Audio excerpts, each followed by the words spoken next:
Salut à tous et bienvenue dans cette vidéo, et aujourd'hui, ça fait longtemps que j'avais pas trouvé un sujet intéressant pour ce type de vidéo, et je vais vous dire, non, le 64 bits n'augmente pas les performances.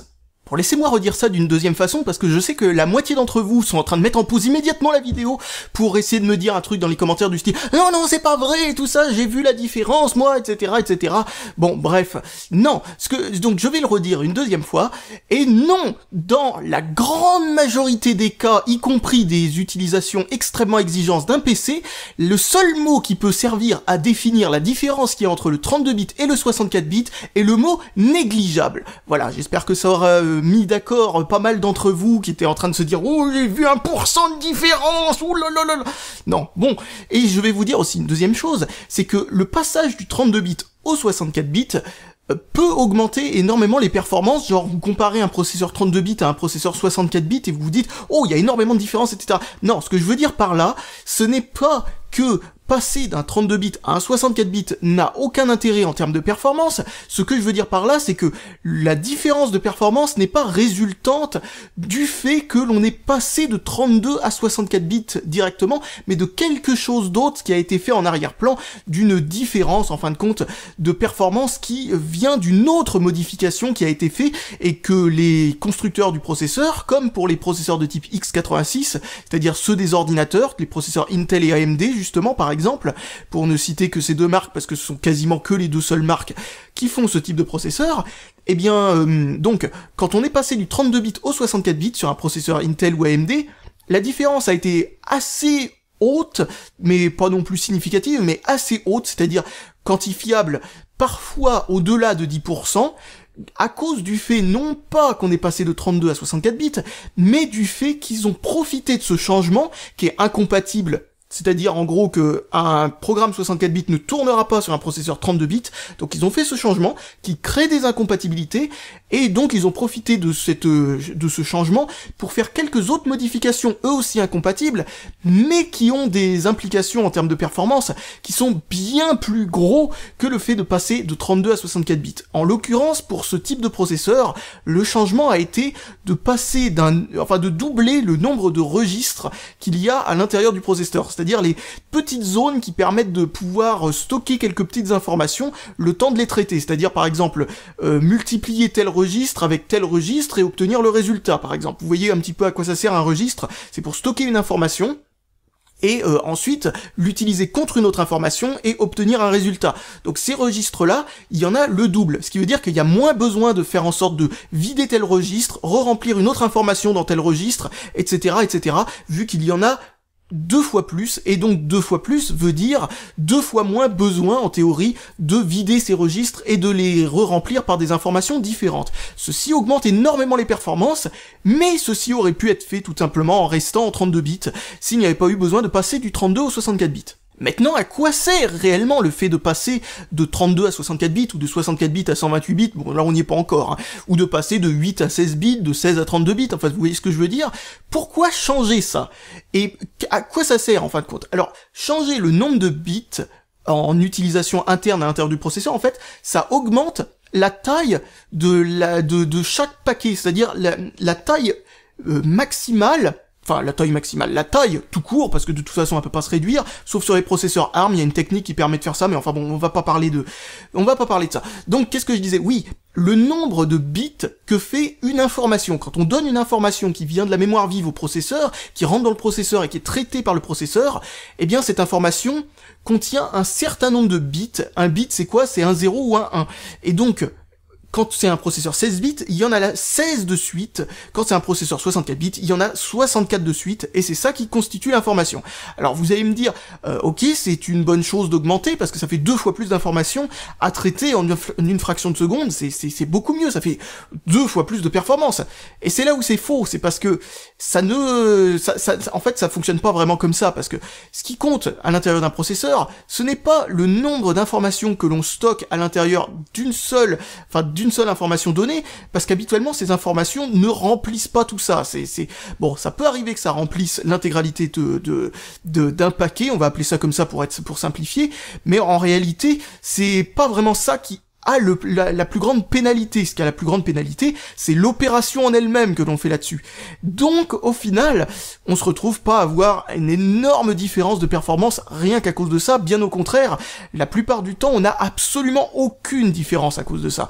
Parce que là où ça bloque, ne se situe pas à cet endroit-là. Là où ça bloque, ça se situe plutôt dans le débit mémoire en lui-même, et pas la taille des échantillons que l'on récupère en mémoire et qui va jusqu'au processeur. C'est le lien entre les deux qui pose le problème, et non pas ce que l'on rentre par ce lien. Soit dit en passant, le lien en question, parce que là aussi il y a une mauvaise conception des choses dans la tête de la plupart des gens, le lien en question n'est pas obligatoirement de la taille du nombre de bits qu'il y a à l'intérieur du processeur. C'est-à-dire, disons que nous avons un processeur 32 bits, et ben l'un des premiers processeurs 32 bits, pas le premier, hein, parce qu'on en est loin quand même, mais si vous prenez le Pentium 1 par exemple, eh ben le tout premier Pentium communiquait avec le reste du système en 64 bits, alors qu'on était quand même très loin d'être à la fin du 32 bits. Hein. Il a fallu attendre un peu plus de 10 ans plus tard, à peu près 10 ans plus tard, avant que les processeurs soient réellement 64 bits. Ce qui veut dire qu'en réalité,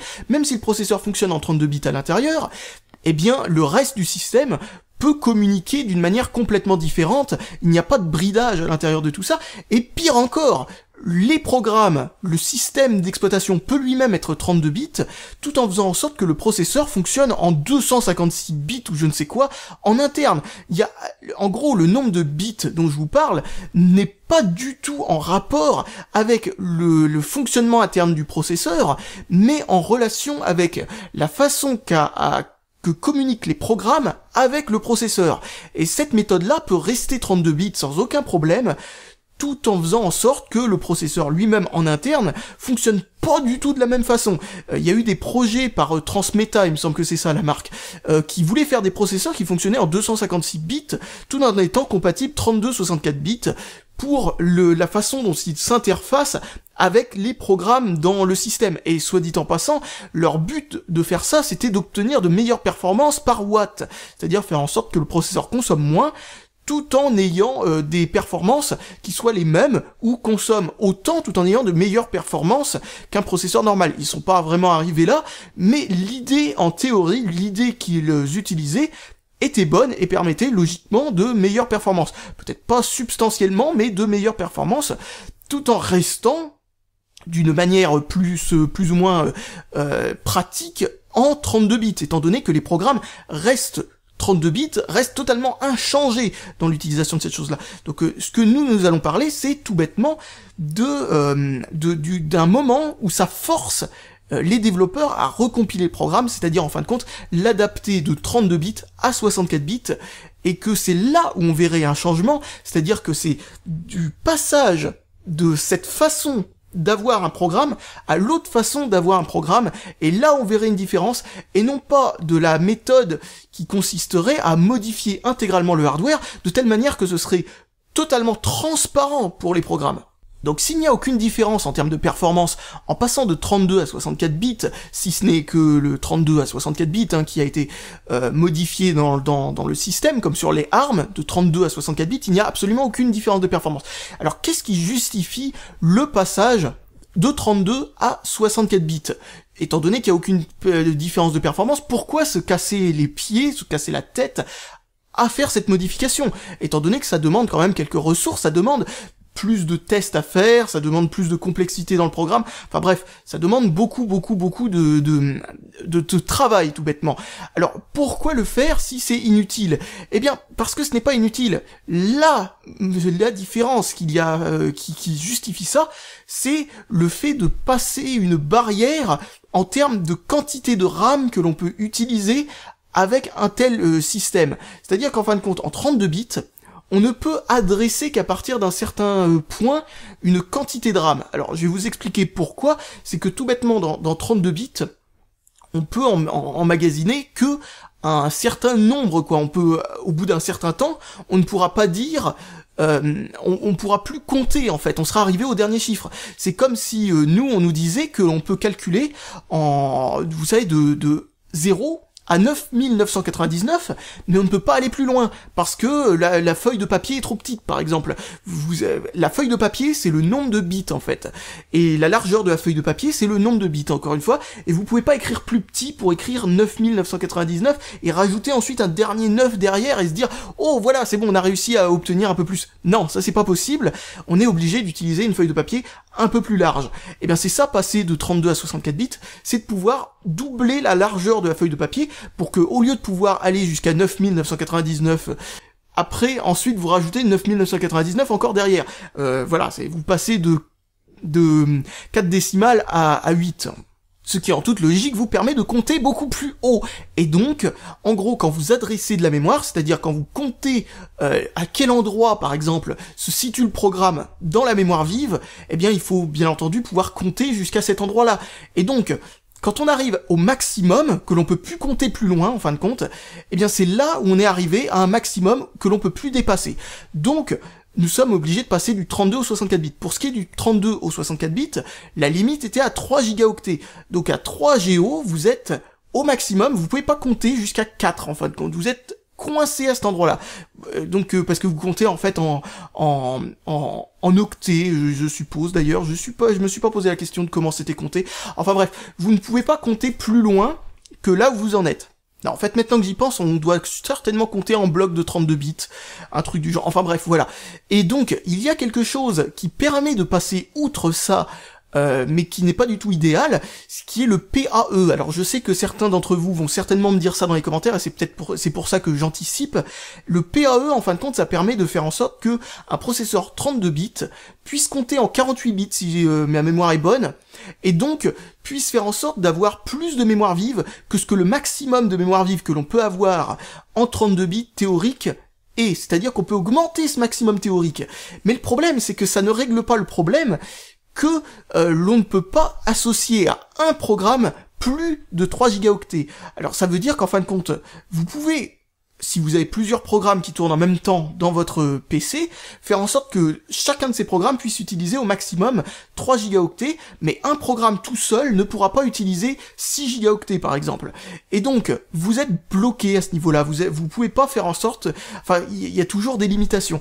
Alors, bon, c'est très certainement possible de créer des petits trucs software, des petits trucs bizarres qui permettent de pouvoir faire en sorte qu'un programme puisse allouer plusieurs paquets de 3 gigaoctets maximum et communiquer entre deux. Bon, enfin bon, bref, là, ça créerait des limitations et très certainement une baisse de performance qui obligerait à passer à 64 bits de toute façon pour augmenter les performances. Donc bref, voilà à quoi sert le fait d'augmenter le nombre de bits dans un système. Ça permet seulement et pratiquement uniquement à augmenter la quantité maximale de mémoire vive que l'on peut associer à un système. Et c'est pour ça qu'on est passé du 32 au 64 bits sur les processeurs ARM, c'est uniquement pour pouvoir passer de 3 gigaoctets à 4 et plus, parce qu'on est arrivé déjà à des machines ayant augmenté leur quantité de RAM jusqu'à leur maximum, c'est-à-dire jusqu'à 3 gigaoctets. En dehors de ça, ça n'a presque aucune utilité. Alors maintenant que vous savez pourquoi ça n'augmente pas les performances et quel est le vrai but d'augmenter le nombre de bits dans un processeur, eh bien je vais vous expliquer aussi pourquoi, eh bien on a cru pendant longtemps, le grand public a cru pendant longtemps que ça avait un rapport avec les performances. C'est notamment à cause des premiers ordinateurs et aussi des consoles. Pendant très longtemps, les constructeurs, et peut-être même encore aujourd'hui d'ailleurs dans un certain sens, ont communiqué sur le nombre de bits pour décider de la fin d'une génération pour passer à une autre génération. Et malheureusement, le problème, c'est que ça n'avait aucun sens en réalité, à part l'augmentation maximale, encore une fois, de ce que l'on peut mettre comme RAM à l'intérieur d'un processeur. Enfin, à l'intérieur d'un processeur, je veux dire à l'intérieur d'un système qui inclut un processeur d'un tel type. Donc ça peut participer à l'augmentation des performances, si bien entendu, tous les programmes ont besoin d'autant de RAM pour fonctionner. Là, à la limite, oui, ça peut être intéressant si c'est ça le blocage, on va dire, dans un système. C'est de nos jours très rarement le problème, parce que 32 bits, c'est quand même maximum 3 gigaoctets de RAM. Très rarement, un programme a besoin d'autant de RAM pour fonctionner. En tout cas, dans un monde idéal où les développeurs seraient un petit peu plus, on va dire, regardants sur la quantité de RAM qu'ils utilisent, logiquement, on ne devrait jamais avoir besoin de plus de 3 gigaoctets de RAM pour faire fonctionner un programme. Et au moment où on est passé de 32 à 64 bits, c'était vrai. Ça servait absolument à rien d'utiliser un système d'exploitation 64 bits plutôt qu'un 32 bits, étant donné qu'on avait des ordinateurs qui très souvent n'avaient qu'un gigaoctet de RAM maximum. D'ailleurs, un des problèmes à passer de 32 à 64 bits, c'est que comme chaque paquet fait le double de taille, disons qu'un paquet n'est pas rempli en entier, c'est-à-dire il contient la moitié des informations qu'il contient sont inutiles à ce que l'on est en train de faire, eh bien le problème c'est qu'on est en train de remplir la mémoire vive avec 50% d'informations complètement inutiles. Donc, nous sommes en train de remplir la RAM 2 fois plus vite pour ne contenir absolument rien du tout. Donc, vous voyez un petit peu le problème. Vous voyez le principe, disons que chaque paquet contient 50% d'informations utiles, parce que le programme n'a aucune raison de passer de 32 à 64 bits, il utilise rien qui utilise des paquets de plus de 32 bits. Il n'a pas besoin en gros de remplir 2 paquets avec chacune des informations qu'il est en train d'utiliser. Eh bien nous sommes avec ça d'utiliser, et hop, nous passons à l'intégralité des paquets qui sont en 64 bits. Nous utilisons, à la place de 512 mégaoctets, 1 gigaoctet, pour exactement le même programme, exactement les mêmes performances. Donc ça pose un problème. Bon, bien entendu, ça n'est pas exactement comme ça que ça se passe en réalité, étant donné qu'en réalité, bon, il y a quand même une grande partie de ce que l'on contient à l'intérieur d'un programme qui n'utilise pas qu'un seul paquet. Enfin, on va appeler ça des paquets, encore une fois, hein, je rappelle, c'est très simplifié pour essayer de rester un maximum grand public. Et là, ça peut faire partie des raisons pour lesquelles les performances peuvent non seulement pas augmenter quand on passe de 32 à 64 bits, mais même carrément peuvent baisser. Alors une deuxième raison qui peut faire baisser les performances, c'est que quand on passe de 32 à 64 bits et qu'on garde le même type de processeur, habituellement le raisonnement c'est de rester compatible, parce que sinon ça voudrait dire qu'on change complètement d'architecture, donc on s'en fout complètement qu'elle était 32 bits avant et qu'elle est passée à 64 bits après. Je veux dire, on a complètement changé le système, donc il n'y a aucune raison que ce soit le nombre de bits qui augmente les performances, vu qu'il n'y a aucun moyen de le savoir, parce qu'on a fait table rase de tout et on est passé sur quelque chose de complètement différent. Eh bien, on veut garder la compatibilité avec ce qu'il y avait avant. Genre, un processeur de type x86, processeur Intel ou AMD, encore une fois, eh bien, passer de 32 bits à 64 bits consiste à garder quand même une grande partie de ce qu'il y avait à l'origine dans le processeur. Certes, ils ont fait quelques autres modifications autres que de passer de 32 à 64 bits, mais ces modifications ont fait en sorte que on peut continuer à exécuter un programme 32 bits. Le truc, c'est que, côté logiciel, eh bien, il y a besoin de quelque chose qui active, quand il y a besoin, ce mode 32 bits. Et donc, comme il y a besoin de quelque chose de supplémentaire dans le système d'exploitation, ça augmente la complexité du système d'exploitation.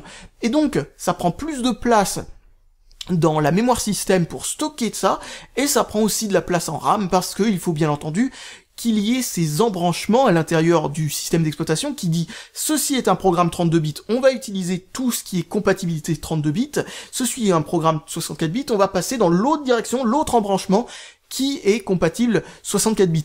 Donc comme vous pouvez le constater, en fait c'est comme avoir un double système d'exploitation à l'intérieur d'un système d'exploitation, et c'est ça qui fait que la version 64 bits de Windows ou de Linux prend plus de place à s'installer que la version 32, et quand on compare la version 32 et 64 bits de Windows.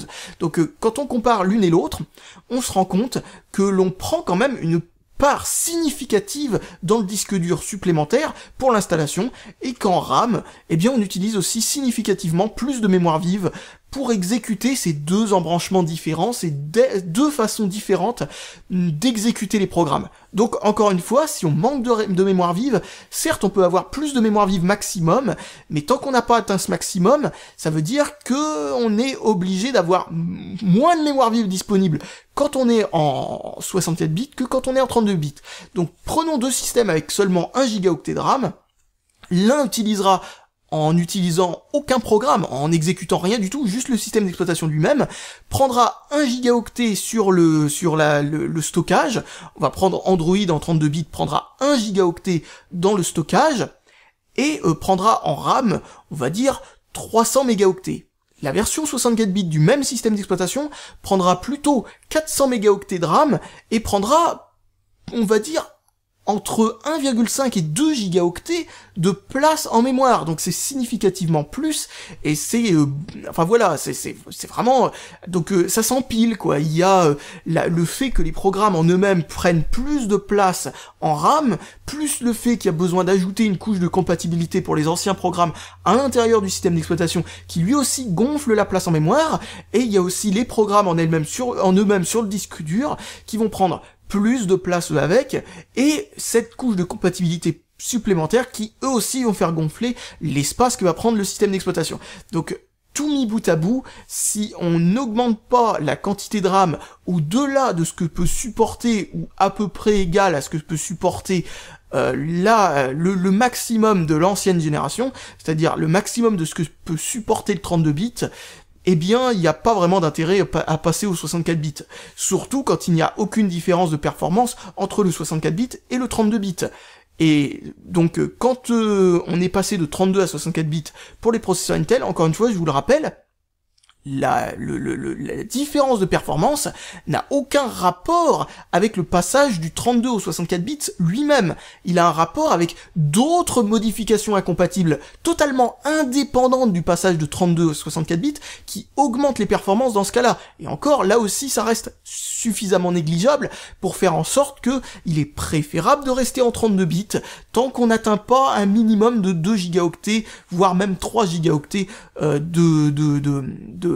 de RAM disponible en fait.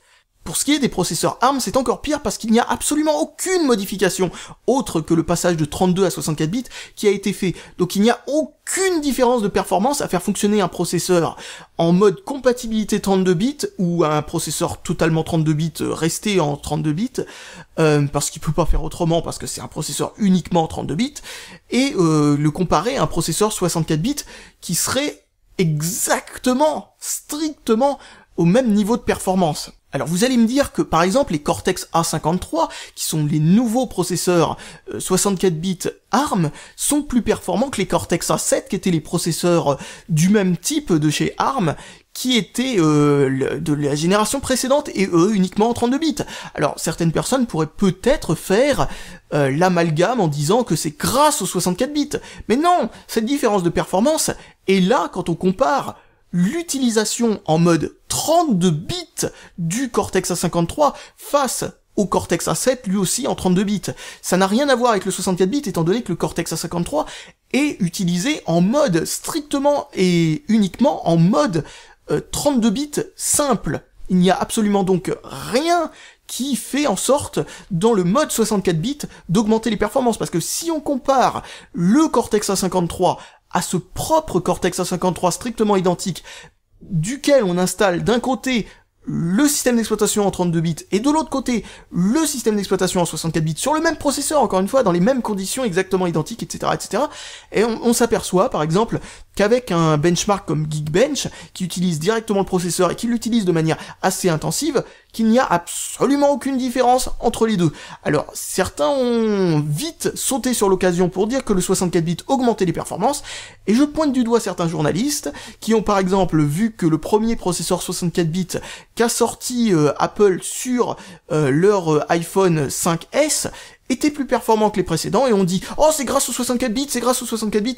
Or, ça n'était pas du tout le cas, étant donné que, c'est en fin de compte plutôt les changements qu'il y a eu dans le concept du processeur ARM lui-même, qui pouvait tout aussi bien être utilisé en 32 bits, qui a augmenté les performances, et non le 64 bits lui-même.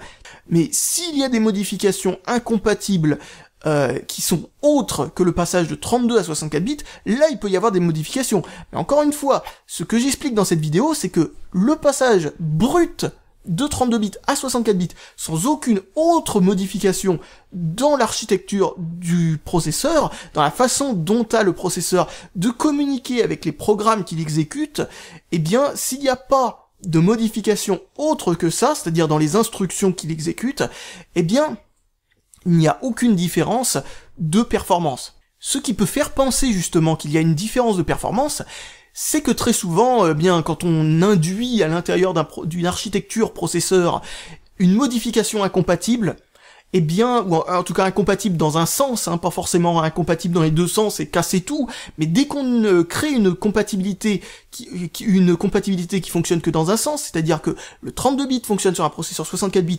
mais le logiciel 64 bits ne fonctionne pas sur les anciens processeurs, eh bien, dès qu'on crée une incompatibilité de ce genre-là, on profite aussi pour réviser le système et se dire on a vu quelques limitations, on va donc, et c'est qui était impossible à corriger avant de casser le système et d'induire quelques modifications supplémentaires, eh bien là on en profite pour ajouter des trucs. La chose étant que pour les processeurs ARM, ils n'ont pas trouvé vraiment de modifications qu'ils peuvent faire qui pourraient améliorer les performances. Et donc ils ont rien fait de spécial. Parce qu'il faut savoir que les processeurs ARM ont cassé leur compatibilité un nombre de fois assez incroyable.